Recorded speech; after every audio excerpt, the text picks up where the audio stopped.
এটা হচ্ছে ডেনমার্কের গ্রাজুয়েশন পার্টি। গ্রাজুয়েশন পার্টি মানে এরা মাত্র ক্লাস 10 পাস করছে। সো ডেনমার্কে ক্লাস 10 পাস করলে গ্রাজুয়েশন একটা পার্টি হয়, সবাই ইচ্ছা মতো নাচতেছে গাইতেছে।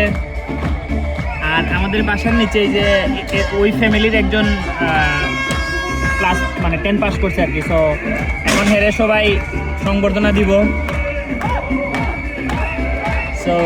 So funny, even so interesting, because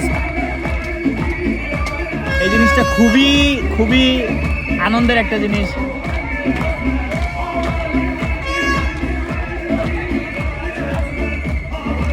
graduation party করতেছে।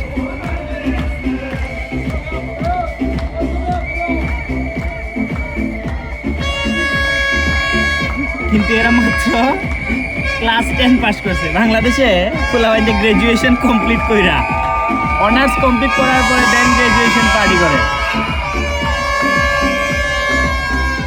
আর এইখানে ওরা মাত্র ক্লাস 10 পাস করার পরে এরা বিশাল গ্রাজুয়েশন একটা পার্টি করে।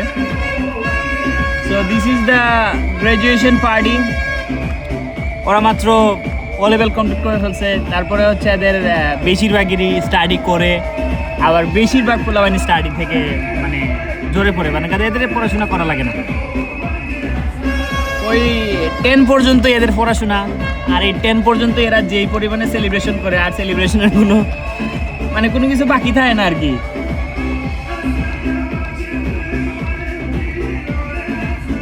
আমার কাছে কনফিউজ লাগে আসলে এদের রেজাল্ট কত। এদের রেজাল্ট চেক করলে আমার কাছে মনে হয় যে বুঝে যাবে যে কোনো রকম টাইনে পাস করছে।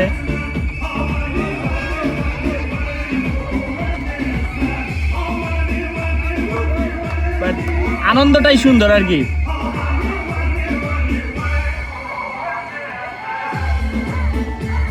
যাই হোক, এখন হচ্ছে সবাই হচ্ছে এই বাসার মধ্যে, যেহেতু এই বাসার একটা পোলা গ্রাজুয়েশন কমপ্লিট করছে, মানে ক্লাস 10 পাস করছে আর কি। সো এখন এরা এই বাসার মধ্যে দাওয়াত খাবে, হালকা পাতলা নাস্তা, তারপরে অন্য বাসায় চলে যাবে, আরেকজনের বাড়িতে, আরেকজনের মানে বাসায় গিয়ে খাওয়া দাওয়া করবে। এভাবে এটা সারাদিন, শুধু সারাদিন না, অলমোস্ট 15-20 দিনের মতো চলতে থাকবে আর কি।